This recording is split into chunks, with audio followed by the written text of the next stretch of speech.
Sindhu Bhairavi today episode ரொம்பவே feel பண்ணுறாங்க. ஸ்னேகா அழுதுகிட்டு இருப்பாங்க. ஏன்னா ஸ்னேகாவை அந்த அம்மா அடிச்சு போட்டுருவாங்க. இந்த அளவுக்கு ஒரு ஹாஸ்பிட்டலில் நடத்திட்டு இருக்கீங்களா? நான் கூட என்னவோ நினச்சேன். ஆனால் ஹாஸ்பிட்டலில் இந்த அளவுக்கு ஒரு ஃப்ராட் வேலைகளை பண்ணிட்டு இருக்கீங்க. கொஞ்சம் கூட உங்களுக்கு மனசாட்சின்றதே இல்லைன்றாங்க. அப்படியெல்லாம் இருந்தால் நீங்கள் இந்த அளவுக்கு கேவலமாக நடந்துக்க போகிறீங்கன்னு சொல்லிட்டு ரொம்பவே சண்டை போட்டுக்கிட்டு இருக்காங்க. இல்லை நான் சொல்கிறது கேளுங்க அப்படின்னுவாங்க. இங்கே பாருங்கள் சார், உங்கள் பொண்ணு பண்ண யோகியத்தை இதுதான் அப்படின்ட்டு அந்த நர்ஸு மூலிமா எல்லா உண்மையும் தெரிய வைக்கிறாங்க. இப்போ நீங்கள் என்ன சொல்ல போகிறீங்கன்ற மாதிரி மினிஸ்டர் கேட்பாங்க. என் பொண்ணு ஏதோ தெரியாமல் ஒரு தப்பு பண்ணிட்டான்றாங்க. இனிமேல் அவள் அப்படி ஒரு தவறை பண்ண மாட்டா, மன்னிச்சிருங்கன்றாங்க. எப்படி நீங்கள் சாதாரணமாக மன்னிப்பு கேட்குறீங்க? உங்கள் பொண்ணு பண்ணது ரொம்ப பெரிய தப்பு, ஆனால் நீங்கள் சாதாரணமாக மன்னிப்பு கேட்டுட்ருக்கீங்கன்றாங்க. இதனால் ஒருத்தருடைய உயிருக்கே ஆபத்து வந்துருந்தா அப்போ என்ன பண்ணியிருப்பீங்க? இதே மாதிரி சாதாரணமான ஒரு மன்னிப்பை மட்டும்தான் கேட்டிருப்பீங்களான்றாங்க. என்ன இருந்தாலையும் உங்கள் பொண்ணு பண்ணது ரொம்ப பெரிய தப்பு அப்படின்ற மாதிரி சொல்லிட்டு இருக்காங்க. சிவராமன் கண்டிப்பாக உங்களை மன்னிச்சே ஆக முடியாது அப்படின்ற மாதிரிலாம் பயங்கர ஆர்கியூமெண்ட் பண்ணிக்கிட்டு இருக்காங்க. ஸ்னேகா ஃபீல் பண்ணி அழுத்துட்டு இருக்காங்க.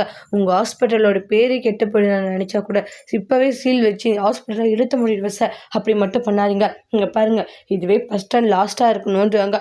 மறுபடி தேவையில்லாத உங்கள் பொண்ணு ஏதாச்சும் தப்பு பண்ணுறது ஏதாச்சும் தெரிஞ்சு வந்தது அப்புறம் நாங்கள் கண்டிப்பாக மனுஷனாக இருக்க மாட்டேன்றாங்க. சட்டப்படி நான் என்ன பண்ணணுமோ அதை நான் கண்டிப்பாக பண்ணுவேன் அப்படின்ற மாதிரி சொல்லிடுவாங்க. அதை கேட்டு உடனே ரொம்பவே எமோஷ்னலாக ஃபீல் பண்ணிக்கிட்டு இருக்காங்க. ஸ்னேகா இருந்துட்டு போங்க உங்கள் பொண்ணை கூட்டிகிட்டுன்னு சொல்லிட்டு கோம திட்டிடுறாங்க. இதெல்லாம் தெரியாமல் நான் அந்த சிவா மேலே ரொம்பவே இது பண்ணிட்டேன். பாவம் அவங்கள ஹாஸ்பிட்டலில் விட்டே வந்து சஸ்பெண்ட் பண்ணிட்டாங்களாம். அந்த அளவுக்கு அவர் கஷ்டப்பட்டுட்டு இருக்காரு. ஆனால் அப்போ கூட உங்கள் பொண்ணுக்கு மனசாட்சின்றது எதுவுமே கிடையாது அப்படின்ட்டு திட்டி வெளியே அமைச்சிருவாங்க. ஸ்னேகா டேடின்றாங்க. ஆனால் உங்கள் டேடி பேசாத அங்கேருந்து கிளம்பி போயிடுவாங்க. ரொம்பவே எமோஷ்னலாக ஃபீல் பண்ணிக்கிட்டு இருக்காங்க ஸ்னேகா வந்து. அப்புறமா வந்து சிவா ரூமில் இருந்துட்டு இருப்பாங்க. இங்கே பைரவி சமைச்சிட்டு இருக்காங்க. சமைச்சு முடிச்சுட்டு போன டைம் தான் மிஸ்டேக் பண்ணிட்டோம், இந்த டைம் நல்லா சமைச்சிடணும் அப்படின்னு சொல்லிட்டு பூரி சுட்டுக்கிட்டு இருக்காங்க. அத்தை நான் சமைச்சிருக்கேன், பூரி சுட்டு எடுத்துகிட்டு வந்திருக்கேன், சாப்பிடுங்க வாங்கன்றாங்க. உடனே ஷாக் ஆகுறாங்க ஆறுமுகமும் அன்னபூரியும். உடனே என்ன ஆச்சு அத்தை? இல்லைம்மா நான் இன்னைக்கு சாப்பிட மாட்டேன். ஏன்?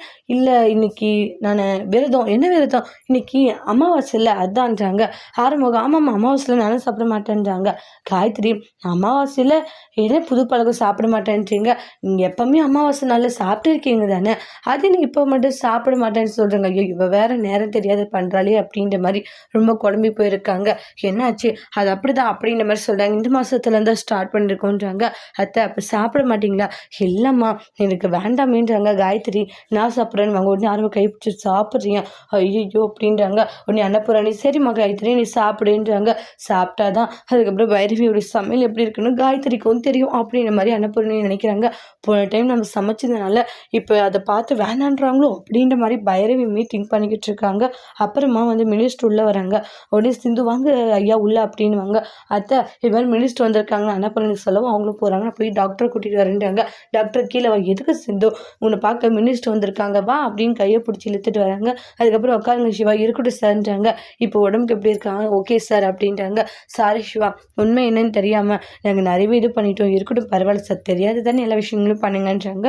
என்ன இருந்தாலும் அது ஸ்னேகா ஹாஸ்பிட்டலில் இப்படி ஒரு தப்பு பண்ணியிருக்கக்கூடாது. இந்த அளவுக்கு ஒரு கேவலமான வேலையை பண்ணிட்டு ஆனால் அந்த பொண்ணு ரொம்ப நல்ல பொண்ணு மாதிரி இல்லை, எல்லாருக்கிட்டையுமே நடிச்சிட்டு இருந்துச்சுன்றாங்க.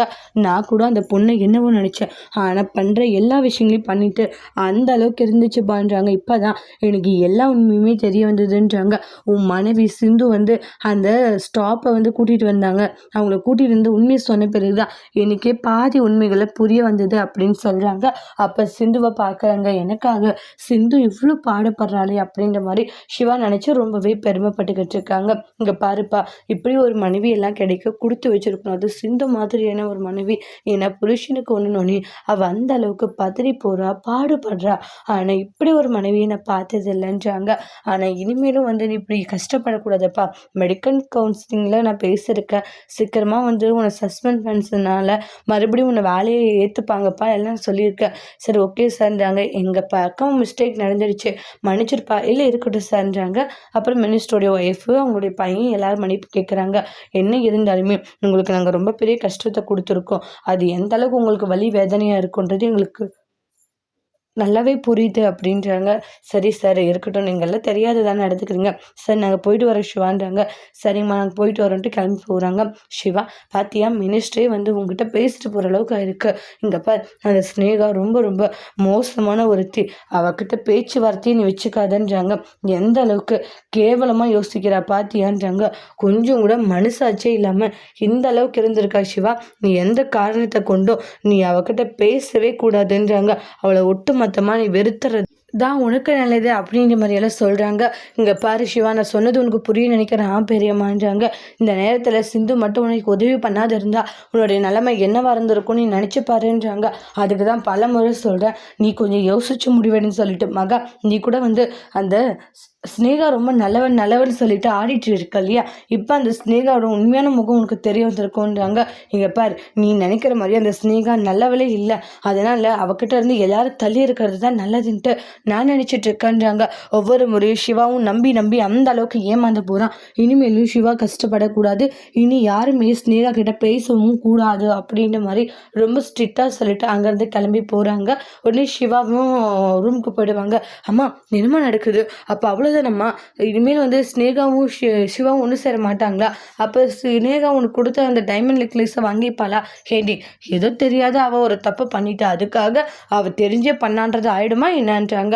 இங்கே பார் இந்த அன்னபூரணி என்னென்ன பண்ணுறாலோ பண்ணிட்டோம். ஒரு நாள் இல்லை ஒரு நாள் சிந்து தப்பு பண்ணான்றது தெரிய வரல. அப்போ சிவா வெளியே வீட்டை விட்டு துரத்துறானோ இல்லையோ ஆனால் கண்டிப்பாக வந்து அன்னபூரணி இந்த வீட்டை விட்டு சிந்துவை துரத்துவா. அது ரொம்ப தூரத்தில் இல்லை சீக்கிரமாக நெருங்கிக்கிட்டு வருதுடி அந்த நாளுன்றாங்க. அம்மா உண்மையாக சொல்கிற ஏண்டி போய் யாராச்சும் இந்த விஷயத்தில் சொல்லுவாங்களா என்ன? கண்டிப்பாக நடக்க தான் போகுது நீ பார்க்க தான் போகிறேன்றாங்க. ஒவ்வொரு முறையும் நம்மளை அந்த அளவுக்கு அசிங்கப்படுத்துகிறா அன்னபூரணி. ஸ்னேகா இந்த வீட்டுக்கு வந்தாதான் நாம் நினச்ச விஷயங்களுமே நடக்கும். கண்டிப்பாக அது நடக்கும். நீ காவலையே பட வேண்டான்ற மாதிரி சொல்கிறாங்க. சீக்கிரமாக வந்து சிவாவையும் ஸ்னேகாவையும் ஒன்று சேர்த்த வேண்டியது நம்மளுடைய பொறுப்பு அப்படின்ற மாதிரி சொல்லிட்டு இருக்காங்க. அப்புறமா சிந்து ரூமில் துணியெல்லாம் மடித்து வச்சுட்டு இருக்காங்க. சிவா இருந்துட்டு சிந்துன்றாங்க. சொல்லு டாக்டரே என்ன விஷயம்ன்றாங்க. நீ மட்டும் இல்லையா இப்போ என்ன ஆயிருக்குன்னு எனக்கு தெரியாது. நீ மினிஸ்டர்கிட்ட பேசி இந்த அளவுக்கு இது பண்ணியிருக்க ஒவ்வொரு முறை நிறைய ஹெல்ப் பண்ணுற ரொம்ப தேங்க்ஸ்ன்றாங்க. டாக்டர் நீ தேங்க்ஸ் சொல்கிறன்ற பேரில் மூணாவது மனுஷி ஆக்குறேன்றாங்க. எனக்கு அது ரொம்ப கஷ்டமாக இருக்குது டாக்டர் அப்படின்றாங்க. அப்படி எல்லாம் சொல்லாத சரியான்றாங்க. இல்லை சிந்து நீ எனக்கு எவ்வளோ உதவி பண்ணியிருக்க தெரியுமா? இதுக்கெல்லாம் கைமாற நான் என்ன செய்ய போகிறேன்? நீ ஏதோ செய்ய வேண்டாம் சரியான்றாங்க. உனக்காக என் உசுரை கூட நான் கொடுப்பேன் டாக்டர். இது என்னன்னு கேட்டுட்டேன் அப்படின்ற மாதிரி சொல்லுவாங்க. என்னை இந்த அளவுக்கு நேசிக்கிறியான்ற மாதிரி தான் சிவா யோசிக்கிறாங்க. சரி நான் உனக்கு ஒரு கிஃப்ட் கொடுக்கணும். கிஃப்ட் ஆமாம் நீ எனக்கு கொடுத்துருக்கணும் ஆனால் நீ கொடுக்கல நான் உனக்கு கொடுக்குறேன்றாங்க. என்ன கிஃப்ட்? கண்ணை மூடு டாக்டர். ஆனால் திட்டமாட்டேன் இல்லை கொடுத்த பிறகு திட்டமாட்டேன். சரி கண்ணை மூடு அப்படின்வாங்க. கண்ணை மூடினதும் சிவாவுடைய கண்ணத்தை பிடிச்சிட்டு அவங்க முத்தம் கொடுக்குறாங்க. கொடுத்துட்டு அங்கேருந்து ஓடுவாங்க. சிவம் மிஸ் நமக்கு விட சிரிக்கிறாங்க. அப்புறம் அங்கே போயிட்டு வளையல் சத்தத்தை போடுவாங்க கதவு பின்னாடி. ஐ லவ் யூ டாக்டர் அப்படின்ட்டு சிரிச்சுட்டே சொல்லிட்டு போவாங்க. சிவா மிஸ் செம க்யூட்டாக சிரிச்சிட்டு இருக்காங்க. சிந்து பண்ணுற க்யூட்டான விஷயங்கள் எல்லாம் அந்த அளவுக்கு ரசிக்கிறாங்க நம்மளுடைய சிவா. அதுக்கப்புறம் சிந்து சொல்லிட்டு ரொம்பவே சந்தோஷமாக கிளம்பி போகிறாங்க. அப்புறம் சிவாவை ஹாஸ்பிட்டல் வர சொல்லியிருப்பாங்க ஸ்னேகாவுடைய அப்பா. உடனே வந்து சொல்லுங்க அங்கிள் என்ன விஷயம்? இங்கே பாரு சிவா ஏதோ ஸ்னேகா தவறு பண்ணிட்டா அதுக்காக ஒன்றும் பண்ண முடியாது. அதுக்காக நீ வந்து ஸ்னேகா கூட சேர மாட்டேன்றது தப்பு. இங்கே பாருங்க அங்கிள் ஸ்னேகா பண்ணது ரொம்ப பெரிய தப்பு. என்னோட லைஃப்பில் ஸ்னேகான்ற ஒருத்தி இல்லவே இல்லைன்னு தான் நான் நினச்சிட்டு இருக்கேன்றாங்க. என்னப்பா இப்படி பேசிட்டு இருக்க? பின்ன என்ன அங்கிள்ன்றாங்க. உடனே ஸ்னேகா வராங்க. இங்கே பாருப்பா இந்த ஹாஸ்பிட்டல் எனக்கு அடுத்து நீ தான் எல்லாம் பார்த்துக்கணும். ஸ்னேகா பொறுப்பை பார்த்துக்க மாட்டான்னு நினச்சி நீ இப்படி சொல்லிட்டு இருக்க. உடனே வந்து சிவா சாரி சிவா போதும் நிப்பாட்டு ஸ்னேகான்றாங்க. சாரின்ற ஒரு வார்த்தையை மட்டும் சொல்லாத. உன்னை பார்த்தாலே எனக்கு கோபம் மட்டும்தான் வருதுன்றாங்க. இந்த அளவுக்கு ஒரு கேவலமான வேலையை பண்ணிட்டு உன்னால் எப்படி இப்படியெல்லாம் இருக்க முடியுது? எப்படி இப்படியெல்லாம் உன்னால் நடிக்க முடியுது அப்படின்றாங்க. இங்கே பாரு முன்னால தான் என்ன மெடிக்கல் கவுன்சிலிங்லேருந்து எல்லாமே சஸ்பெண்ட் பண்ணி வச்சுருக்காங்க. ஆனால் நீ பண்ணுறதெல்லாம் பண்ணிட்டு அது நீ தெரிஞ்சுமே வந்து என்ன சிவா தப்பு பண்ணிட்டியா சரி வீடு பார்த்துக்கலான்ற மாதிரி என்னவே குற்றவாளி மாதிரி நிற்க வச்சுட்டு இல்லை.